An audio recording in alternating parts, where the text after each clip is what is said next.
država s velikim brojem neplivača. Svaki drugi Hrvat ne zna plivati, 60% djece ne pliva, svake godine se utopi oko 90 osoba. Zbog toga je važno istaknuti projekt Hrvatska pliva. Upravo ćemo o njemu jutros razgovarati s našim gostima.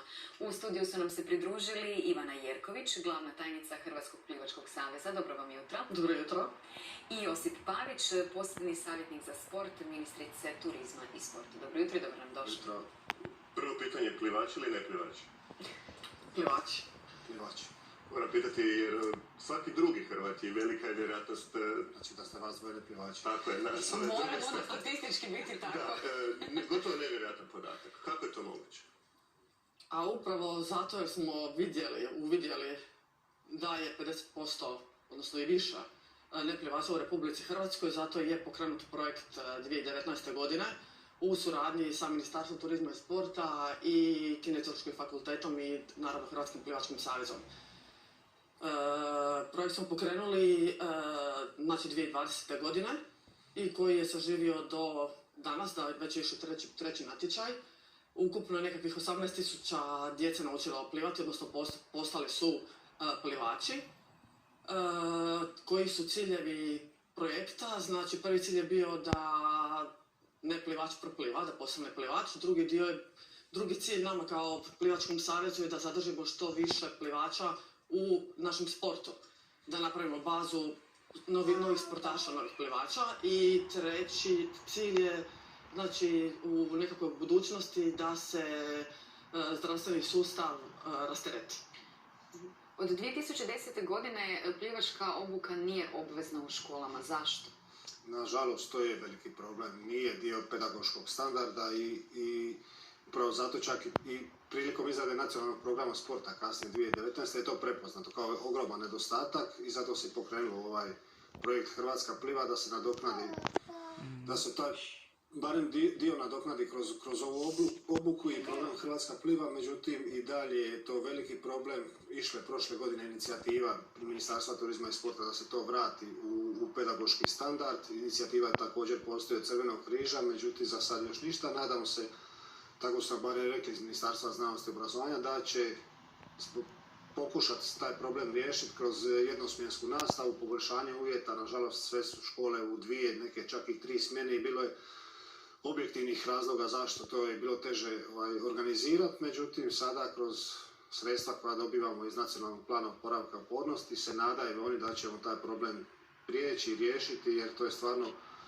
ogroman nama poticaj bi bio i za sustav sporta i za plivački savez, isto tako da se to vrati, a naravno i za zdravlje. Sami ste rekli koliko se osoba nažalost utopi u Hrvatskoj. Zašto je ogromna brojka, 90 osoba je istino veliki broj. Mi ćemo sada otići do naše zagrebačke ekipe koja je otišla na bazen u zagrebačkim Utrinama. Zlata, mnogi su bazeni, oni zatvoreni u remontu, ali to nije slučaj s ovim, pa evo kao što vidim iza tebe ima dosta onih koji su već sada došli i na trening i rekreativno se baviti plivanjem. Tako je, Ogi, dobro jutro svima još jednom. Mi smo ovdje s razlogom, naravno na bazenu Utrina, plivački klub Natator provodi školu plivanja za neplivače. Mihajla Kiš, magistra je kineziologije i trenerica u ovome plivačkom klubu. Mihajla, dobro jutro. Dobro jutro i vama, hvala na posjedi. Vi ste evo ga prvi put ove godine u tom projektu Hrvatska pliva i koliko ste do sad uspjeli malih neplivača učiniti plivačima, evo neki su taman u tom postupku 5. dan danas na bazenu. Tako je. Dakle, ovako, mi smo u sklopu projekta Hrvatska pliva od Ministarstva turizma i sporta Republike Hrvatske.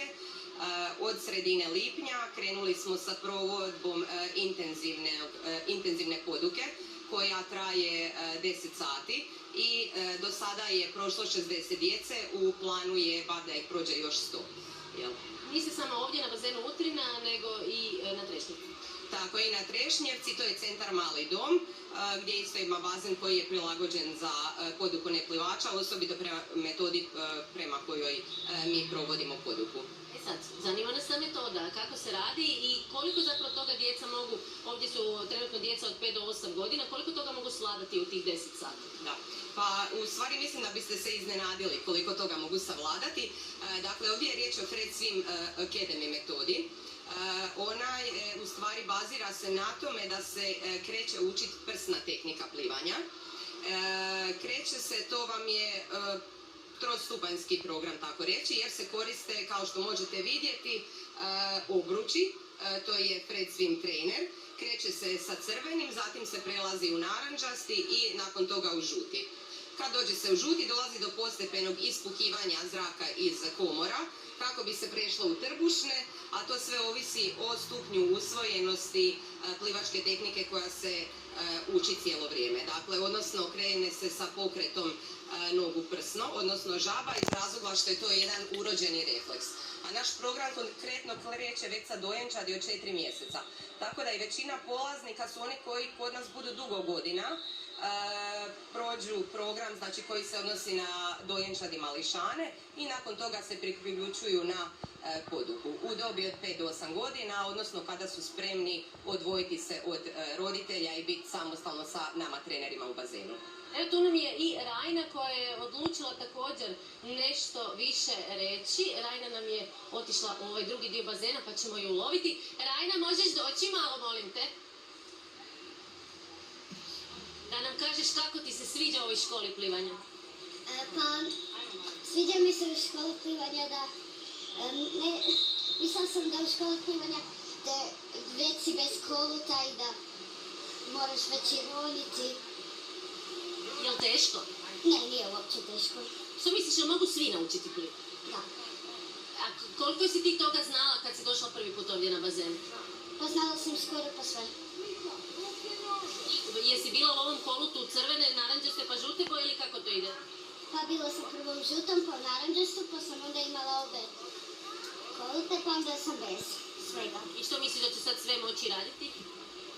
Ja znala napraviti kolut u vodi, a moći ću bolje plivati. Hvala ti. A ti, evo i ti nam možeš pozdraviti sve gledatelje i reći kako je tebi ovdje. Dobro je, jako je super, to sam ja htjela još prije. I još... Jel ti teško? Ne, nije. A kako se zoveš? Ti si Teja, jel da? Da, Teja. Teja, hvala i tebi, hvala Rajna i tebi. Mihaela, hvala i vama na razgovoru. Eto, pozdrav s bazena Utrina. Reportera koji su na bazenima. Skoči, gledamo. Nekom drugom zgodom. Šime bi se... Ko je plivač? Plivač je netko tko može isplivati 50 metara. Plivač početnik je netko tko pliva 25 metara. Znači, diplomu plivača dobivaju oni koji preplivaju 50 metara. Sad ste nam kazali, gospodine Paliću, oni koji misle da znaju plivati u stvari imaju lažno samopouzdanje i onda mogu doći u problem ukoliko se nađu u otvorenoj vodi, u rijeci, u moru, u nekom trenutku zavlada panika i onda iako kao plivaš, a u stvari ne znaš plivati i onda može doći do smrtnog ishoda. Utapanje, nažalost, među 4 razloga smrti, ne u Hrvatskoj, nego u svijetu, od ozljeda i svega, tako da ipak bi preporučio svima barem nekako usavršavanje, da budu sigurni u sebe, jer to lažno samopouzdanje jako može dovesti do velikih problema, jer onaj ko pluta, ko zna onako malo se održavati, definitivno nije plivač. Rekli smo da je 60% djece u Hrvatskoj ne plivača. Mnoge obitelji si niti ne mogu priuštiti ljetovanje, u brojnim mjestima nisu izgrađeni bazeni. Kako doskočiti tom problemu? Imam ti. A nažalost to je realan problem i to je jedan od razloga koji ponavlja ministarstvo i provodi ovakve programe koji potiču ljude da se uspiju baviti. S druge strane se isto tako dosta ulaže i u sportsku infrastrukturu, samim time i u bazene, da postanu dostupniji, jer nažalost činjenica je da ne možemo